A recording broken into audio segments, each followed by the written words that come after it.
Hello students, बेटा आज fifth question से आगे करा रहा हूँ। 7.1 एक्सरसाइज है, फिफ्थ क्वेश्चन से आगे करा रहा हूँ। फिफ्थ क्वेश्चन है हमारा, एक एंगल दिया हुआ है ए क्यू ए पी, जिसमें कि L is the bisector of angle A. जब L is the bisector of angle A है तो एंगल 1 इजिकल टू एंगल 2 हो जाएगा।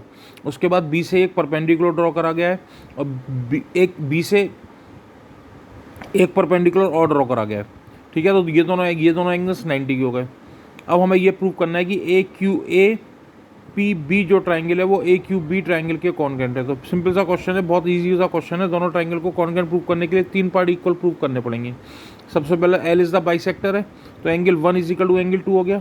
Angle 1 is equal to angle 2 हो गया। A B is equal to A B common हो गया और angle P is equal to angle Q हो गया। बेटा इसमें यहाँ पर गलती हो गई है, ये angle 2 is equal to angle 1 लिखा जाएगा, क्योंकि angle 2 is equal to angle 1 हो गया, क्योंकि ए पी बी ट्राइंगल के एंगल्स लिखे जाएंगे। ए पी बी ट्राइंगल का एंगल 2 आ रहा है, angle 2 is equal to angle 1, angle P is equal to angle Q और A B is equal to A B common.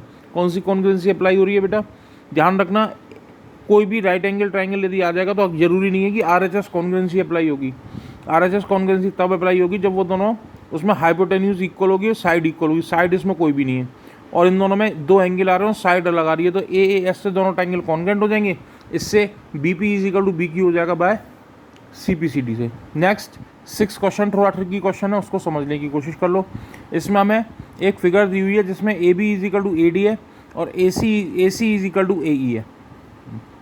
देखो, यदि हम 2 साइड्स हमें इक्वल दी हुई है, ये दोनों साइड्स एक ही ट्राइंगल की साइड से, यदि हम ट्राइंगल को कॉन्ग्रुएंट करने की कोशिश करेंगे तो एक ही ट्राइंगल की दोनों साइड्स इक्वल हैं और इसमें angle 1 is equal to angle 2 दिया हुआ है, angle 1 is equal to angle 2 दिया हुआ है, तो ये सारी चीज़ें एक ही ट्राइंगल में आ रही हैं, तो हम दोनों ट्राइंगल आपस में कॉन्ग्रुएंट नहीं कर पाएंगे। तो हम एंगल 2 ऐड कर देते हैं, एंगल 1 में एंगल 2 ऐड कर देते हैं। कौन सा एंगल ऐड कर देते हैं? एंगल 3। एंगल 1 में एंगल 3 को ऐड कर देते हैं। एंगल 1 में एंगल 3 को ऐड करेंगे तो कौन सा एंगल आ जाएगा बेटा?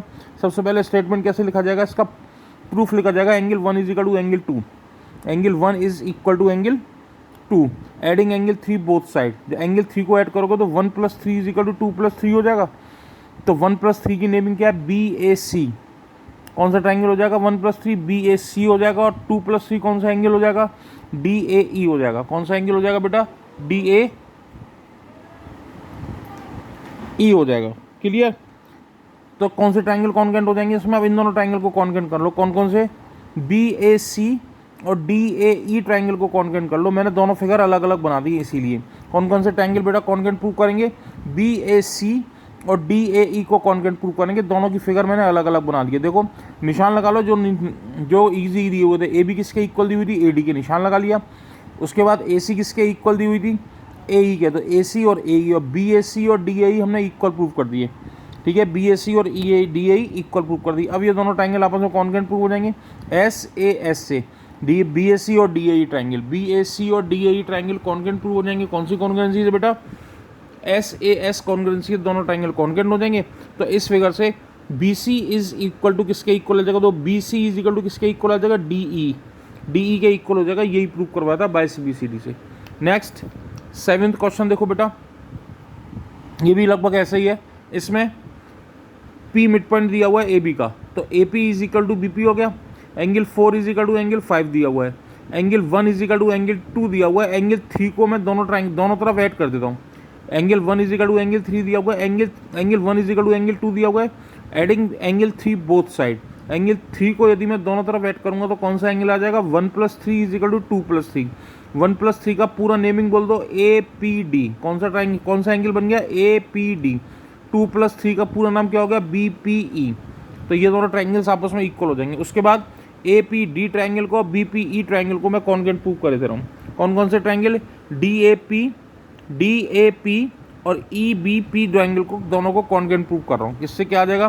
देखो angle 4 is equal to angle 5 given है, A P is equal to B P given है और A P D is equal to B P E, ये हमने ऊपर प्रूव कर दिया बाय इक्वेशन 1। तो ये दोनों ट्राइंगल आपस में कॉन्ग्रुएंट हो जाएंगे। इसके बेस पर A D is equal to B E आ जाएगा। क्या आ जाएगा बेटा? A D is equal to B E आ जाएगा। बहुत सिंपल सा तरीके हैं, थोड़ी सी प्रैक्टिस करनी पड़ेगी बेटा। रिमेंबर, जब तक ज्योमेट्री के क्वेश्चंस की रिटन में प्रैक्टिस नहीं करोगे जब तक ये क्वेश्चंस नहीं आएंगे। ज्योमेट्री तब तक ईजी है जब तक कि कोई टीचर तुम्हें समझा रहा है। जब तक ही ईजी है, जब तक टीचर आपको समझा रहा है तो आपकी समझ में बहुत जल्दी आ जाएगा। अदरवाइज ज्योमेट्री को जब तक रिटन में प्रैक्टिस नहीं करोगे, ज्योमेट्री समझ में नहीं आएगी। तो जहाँ तक हो सके वहाँ तक रिटन में प्रैक्टिस करने की कोशिश करो बेटा। नोट्स बनाओ, एक बार क्वेश्चन रिटन में अपने आप देख के कर लो, उसके बाद उसको बिना देखे भी करने की कोशिश करो। ठीक है, ओके।